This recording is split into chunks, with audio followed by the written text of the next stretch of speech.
Welcome back दोस्तों।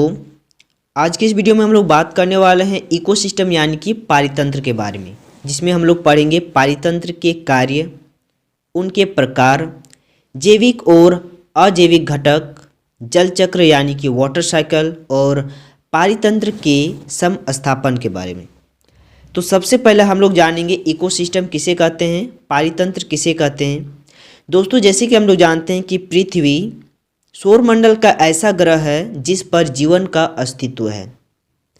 पृथ्वी का वह भाग जो जीवन को बनाए रखता है उसे जीवमंडल यानी कि बायोस्फीयर कहते हैं।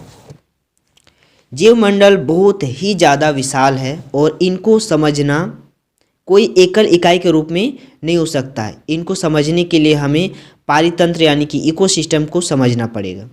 इकोसिस्टम प्रकृति में जीवों के विभिन्न समुदाय के साथ एक दूसरे को जोड़े रखता है और ये अपने आप में भौतिक पर्यावरण का एक पारिस्थितिक इकाई के रूप में अन्योन्य क्रिया करता है और हम इसे पारितंत्र कहते हैं। इसकी अगर रचना के बारे में बात किया जाए तो 1935 में A.G. टेंसले या फिर टेंसले के द्वारा दी गई थी इकोसिस्टम का सिद्धांत। एक पारितंत्र प्रकृति की क्रियात्मक इकाई होती है जिसमें इसके जैविक तथा अजैविक घटकों के बीच होने वाले जटिल अन्योन्य क्रियाएं शामिल होती है। उदाहरण के लिए तालाब पारितंत्र का एक अच्छा उदाहरण है, क्योंकि तालाब जिसमें पानी, मछली और बहुत सारे जीव जंतु एक दूसरे पर डिपेंडेंट होता है, एक दूसरे पर आश्रित होता है। अगर पारितंत्र के बारे में देखा जाए तो इसमें अजैविक और जैविक दोनों घटक शामिल होता है। अजैविक अगर बात किया जाए जिसको निर्जीव बोला जाता है, अजैविक घटकों को निम्नलिखित 3 वर्गों में विभाजित किया जा सकता है, जैसे भौतिक कारक फिजिकल फैक्टर, अकार्बनिक पदार्थ और कार्बनिक पदार्थ।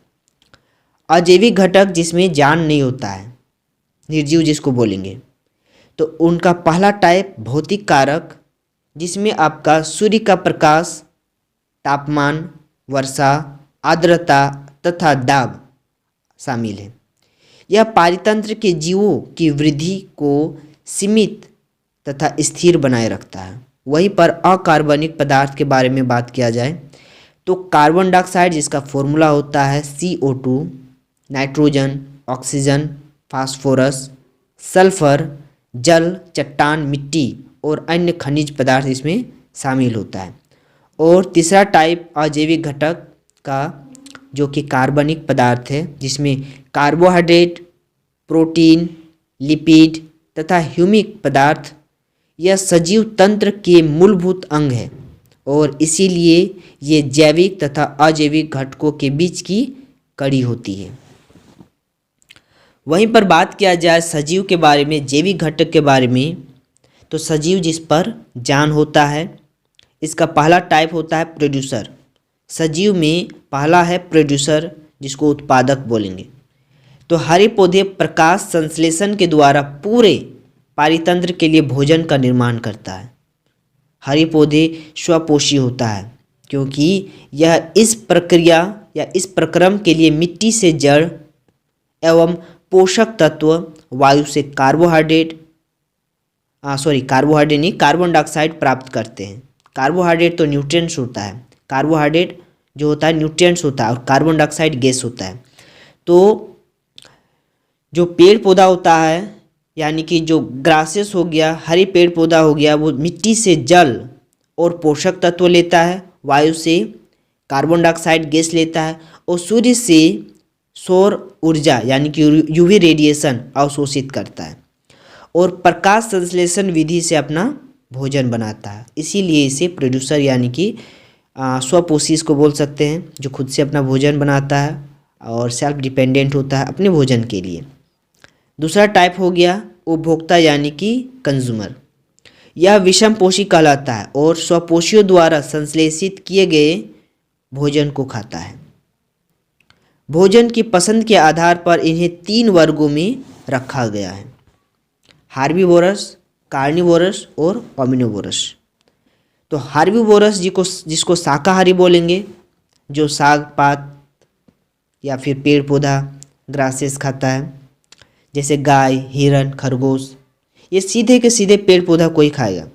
मांसाहारी जंतु जो कि कार्निवोरस को बोलेंगे, जो जंतुओं को खाता है, जैसे शेर, बिल्ली, कुत्ता। और सर्वाहारी जिसको ओमिनिवोरस बोलेंगे, जो पौधा और जंतु दोनों को खाएगा, जैसे मानव, सुअर, गौरैया, भालू। और नेक्स्ट है अपघटक यानी कि डिकम्पोजर। तो सजीव का मतलब जैविक घटक का पहला टाइप प्रोड्यूसर, दूसरा कंज्यूमर और तीसरा है डिकम्पोजर। पहला टाइप आपका उत्पादक, दूसरा टाइप उपभोक्ता यानी कंज्यूमर और तीसरा हो गया डिकम्पोजर यानी कि अपघटक।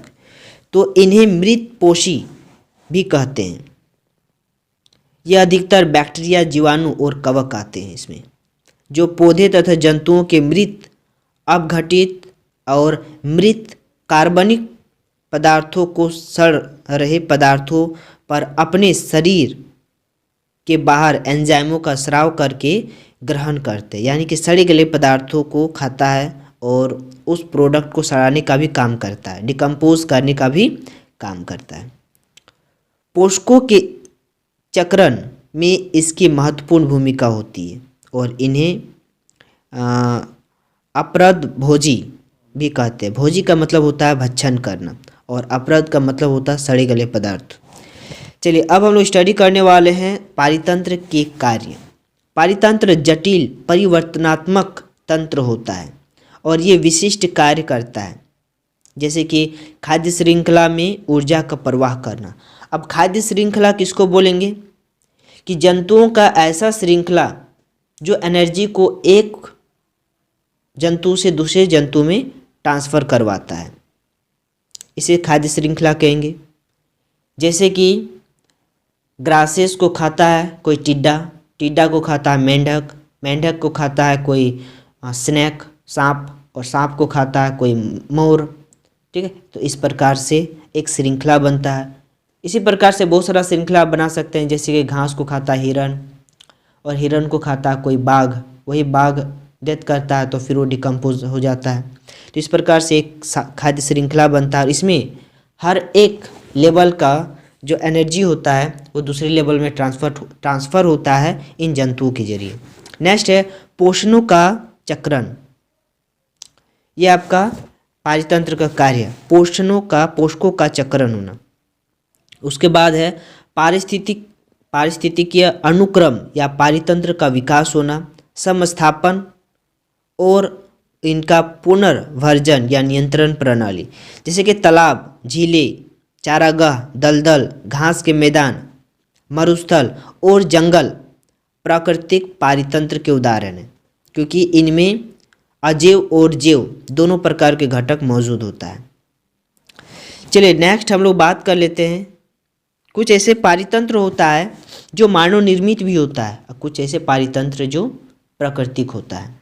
तो प्राकृतिक पारितंत्र जैसे कि समुद्र हो गया, कुछ तालाब भी प्राकृतिक ही होता है, और अगर देखा जाए कुछ दलदली वाला इलाका मानव निर्मित में भी कुछ, अगर पारितंत्र के बारे में देखा जाए तो कुछ तालाब ऐसा होता है जो मानव निर्मित होता है, डैम जो मानव निर्मित होता है, जो पारितंत्र के काम में आता है।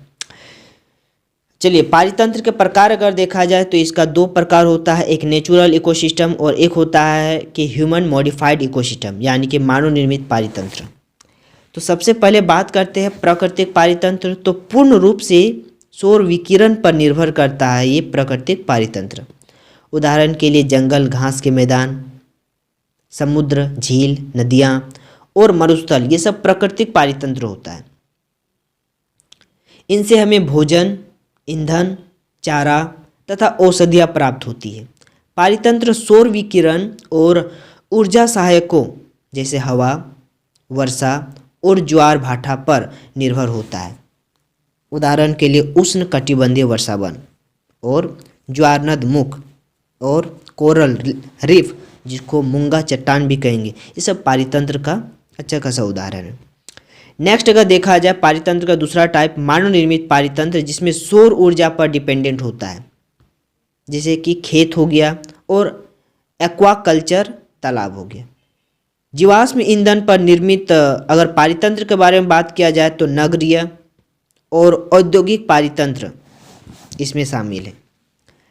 तालाब के बारे में देखा जाए तो तालाब एक अच्छा खासा पारितंत्र का उदाहरण है, क्योंकि तालाब एक पूर्ण बंद और स्वतंत्र पारितंत्र का एक उदाहरण है। यह किसी भी पारितंत्र की मूल संरचना और कार्य का अध्ययन करने का एक सरल साधन है। अब साधन किसको बोलेंगे, रिसोर्सेज किसको बोलेंगे, कि वैसा वस्तु जो हमारे काम में आ जाए उसको साधन बोलेंगे। तो पारितंत्र भी एक प्रकार का साधन की तरह कार्य करता है। नेक्स्ट अगर बात किया जाए तो यह सौर ऊर्जा पर कार्य करता है तथा अपने जैविक समुदाय को साम्यावस्था में बनाए रखता है। साम्यावस्था का मतलब होता है संतुलित, बैलेंस। यदि आप एक गिलास तालाब की पानी या एक चम्मच तालाब की तलहटी की कीचड़ एकत्रित करते हैं तो उसमें पौधा, जंतु, अकार्बनिक तथा कार्बनिक पदार्थों का मिश्रण होता है। किसी तालाब पारितंत्र के निम्न घटकों में पाए जाते हैं, जिसमें से एबायोटिक और बायोटिक दोनों होता है। अगर हम एबायोटिक के बारे में देखा जाए, अजैविक घटक के बारे में देखा जाए तो अजैविक घटक जैसे कि प्रकाश होता है और मिट्टी हो गया, पानी हो गया, ये सब अजैविक का घटक हो गया। और जैविक तो जैविक हो गया जैसे कि उसके अंदर रहे जीव जंतु, पेड़ पौधा, ग्रासेस, ये सब जैविक घटक हो गया। बायोटिक घटक हो गया। तो जैविक घटक को भी हम लोग 3 भागों में बांटे, जैसे कि जस्ट अभी डिकम्पोजर, जैसे कि पहला प्रोड्यूसर है, फिर कंज्यूमर है, फिर डिकम्पोजर है। तो इन सब भागों में हम लोग बांट सकते हैं जैविक और अजैविक घटक को। चलिए अब हम लोग बात कर लेते हैं पारितंत्र कार्य में पारितंत्र की ऊर्जा का प्रवाह के बारे में, जिसमें हम लोग सबसे पहले पढ़ेंगे फूड चेन क्या होता है, खाद्य श्रृंखला क्या होता है। तो खाद्य श्रृंखला विभिन्न प्रकार की जीवधारियों का क्रम होता है, जिसके द्वारा पारितंत्र में हरित पदार्थों यानी कि उत्पादक से ऊर्जा का स्थानांतरण होता है। हरे पादपों द्वारा निर्मित खाद्यों यानी कि भोजन से प्राप्त ऊर्जा को विभिन्न जीवों में क्रमवार, मतलब कि क्रम के अनुसार अन्य जीवों में खाना को स्वतः ही खाए जाने की श्रृंखला होती है, जैसे कि घास, टिड्डा, मेंढक, बाज या सांप या फिर चील। तो ये सब उदाहरण है आपका खाद्य श्रृंखला का।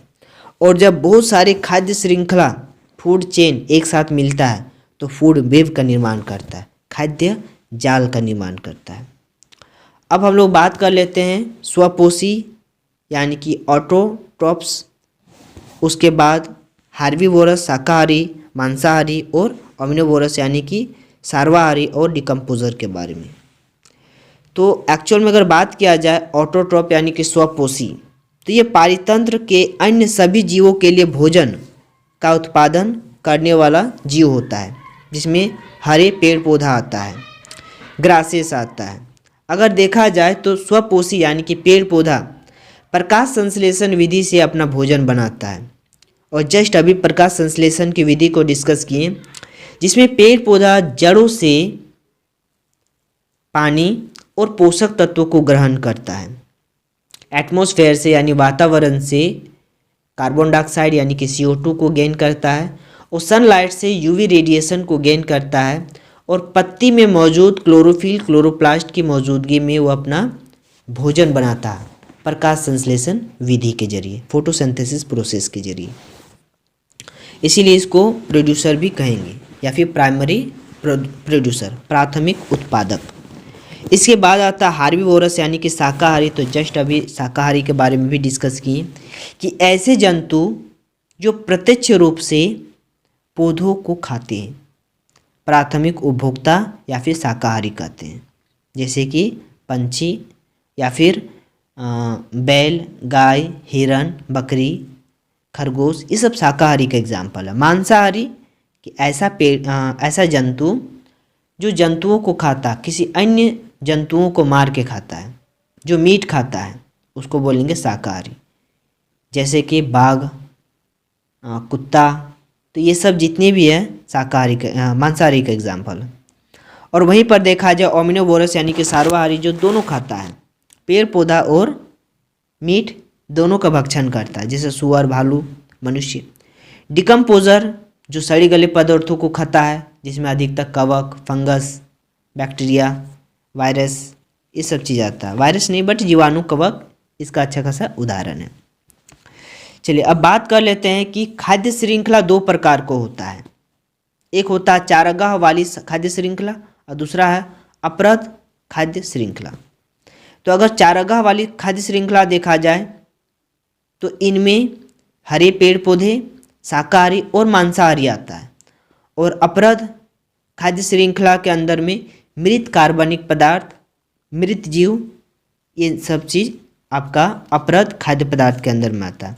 अपरद खाद्य श्रृंखला जो होता है वो पदार्थों को डिकम्पोज करने का काम करता है, लेकिन जो चारागाह खाद्य श्रृंखला होता है जिसमें प्रोड्यूसर, हार्बिवोरस, कार्निवोरस और स्कैवेंजर्स ये सब आता है।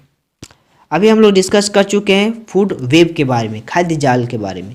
तो खाद्य श्रृंखलाओं के समूह को ही खाद्य जाल बोलेंगे, यानी कि फूड वेब के बारे में बोलेंगे।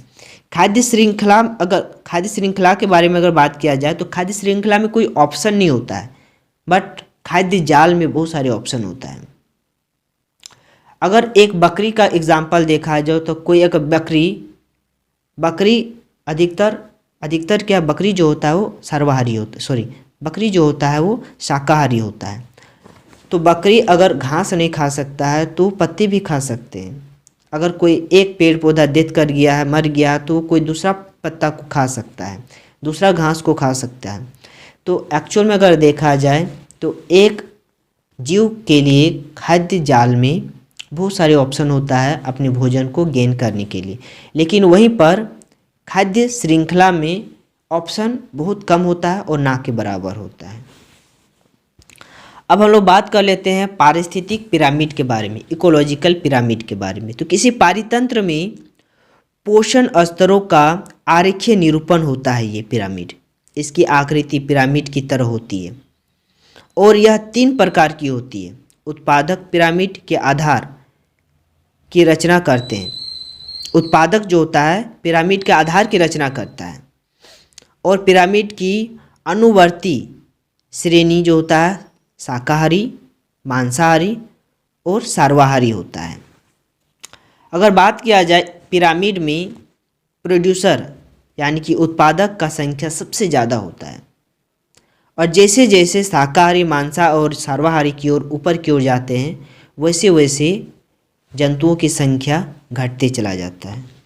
इसीलिए अगर बात किया जाए स्थल का इकोलॉजिकल पिरामिड बनाया जाए ज़मीन वाला इलाका में तो वो सीधा पिरामिड बनता है, लेकिन वहीं पर अगर तालाब का जलीय जीव का अगर इकोलॉजिकल पिरामिड बनाया जाए तो उल्टा पिरामिड बनता है, क्योंकि जलीय जीव में प्रोड्यूसर का संख्या सबसे कम होता है और छोटे छोटे जीव यानी कि ओमनिवोरस का संख्या सबसे ज़्यादा होता है। इसीलिए तालाब वाला जो पिरामिड बनता है, जलीय जीव का जो इकोलॉजिकल पिरामिड बनता है वो उल्टा बनता है, और स्थलीय जीवों वाले जो पिरामिड बनता है इकोलॉजिकल पिरामिड वो सीधा बनता है। अगर बात किया जाए ऊर्जा पिरामिड में, जहाँ पर हर एक जीवों में ऊर्जा का स्थानांतरण होता है, तो इसमें सिर्फ 10% ऊर्जा का स्थानांतरण ही होता है और 90% एनर्जी जो होता है वो हमेशा लॉस होता है। अब किस प्रकार से 10% एनर्जी अगले श्रेणी में, अगले स्तर में, अगले लेवल में ट्रांसफ़र होता है, तो एक्चुअल में देखा जाए तो एक शाकाहारी जीव यानी कि एक बकरी का एग्जाम्पल लेते हैं, तो उनको घास को खाने के लिए हमेशा अपनी एनर्जी को खर्च करना पड़ता है। उसके बाद उस घास को पचाने के लिए, उसको चिबाने के लिए भी एनर्जी खर्च करना पड़ता है। तो इस एनर्जी को खर्च करने के लिए 100% में से वो 90% एनर्जी खर्च करता है और 10% ही अगले जीवों में, अगले लेवल में ट्रांसफ़र करता है। उसी प्रकार अगर एक मांसाहारी का एग्जाम्पल लेते हैं, जैसे कि टाइगर का एग्जाम्पल लेते हैं, तो वो क्या करता है, जीवों को पकड़ने में, मांस को पचाने में, मांस को काटने में, मांस को चिबाने में ही वो 90% एनर्जी को लॉस करता है और 10% एनर्जी को ही वो अगले डिकम्पोजर को ट्रांसफ़र करने में सफल रहता है। तो इस प्रकार से एनर्जी पिरामिड में हमेशा 10% एनर्जी को ही अगले श्रेणी में, अगले स्तर में भेज पाता है। चलिए अब हम लोग बात कर लेते हैं भू जैव रासायनिक चक्र के बारे में। तो पारितंत्र में ऊर्जा प्रवाह रैखिक होता है, परंतु पोषकों का प्रवाह चक्रीय होता है। इसका कारण यह है कि ऊर्जा का प्रवाह अधोगामी होता है। इसका अर्थ है कि जैसे जैसे ऊर्जा का प्रवाह आगे की तरफ होता है, वह या तो उपयोग कर ली जाती है या ऊष्मा के रूप में नष्ट हो जाती है। इसके विपरीत पोषक तत्वों के चक्रण में जीवों का मृत अवशेष अपघटकों के द्वारा वापस मिट्टी में चले जाते हैं तथा पुनः अवशोषित कर लिए जाते हैं। अर्थात हरे पौधे का जड़ मिट्टी के पोषक तत्वों को अवशोषित करके शाकाहारी जंतु और उसके बाद मांसाहारी जंतु में स्थानांतरित कर देती है। पोषक तत्व जीवों के मृत अवशेषों में बंद हो जाते हैं और अपघटकों के द्वारा पुनः मिट्टी में मिल जाता है।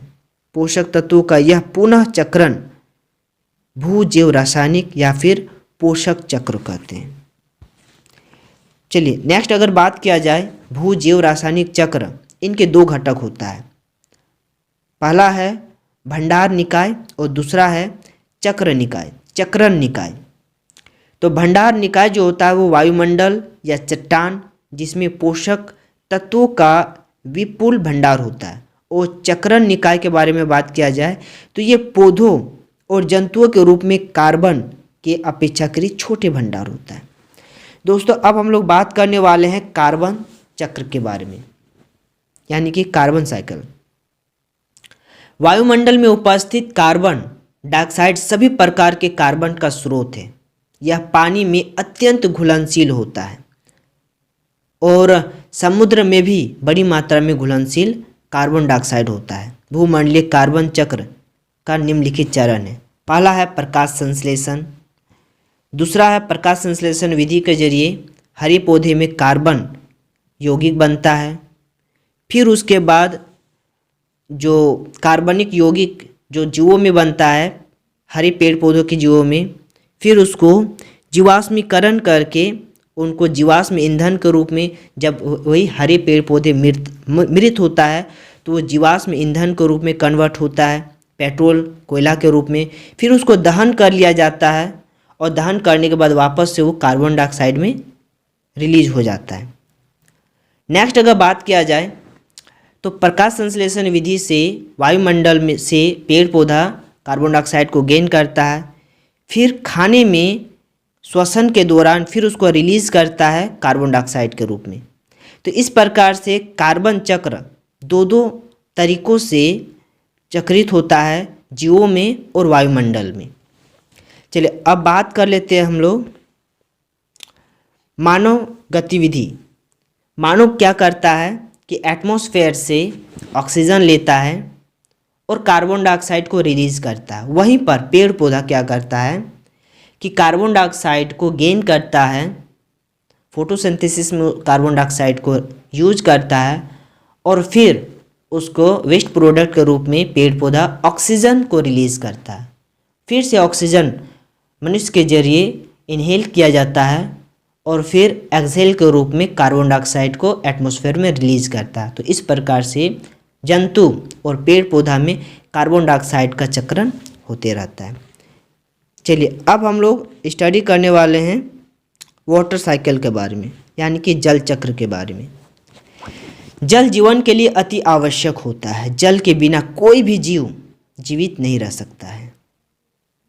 वर्षा, हिम, ओस ये सब जल का रूप है। पृथ्वी पर जल एकमात्र स्रोत है जो कि वर्षा का है।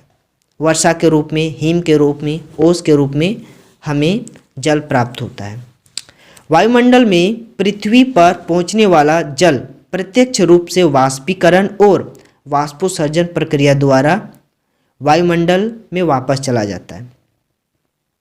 क्योंकि जीवमंडल में जल का लगातार गमन होने से चक्रण होते रहता है।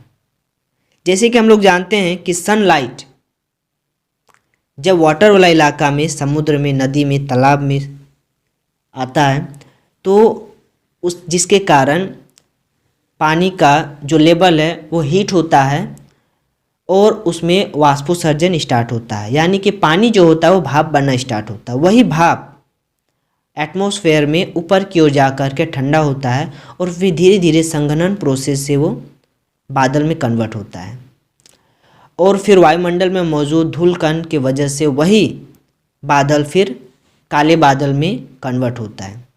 फिर जैसे जैसे बादल ऊपर की ओर जाता है फिर जो बादल का जो गैसीय रूप है वो ठोस रूप में कन्वर्ट होता है। फिर वही बादल आपस में टकरा करके और घनघोर बारिश का निर्माण करता है।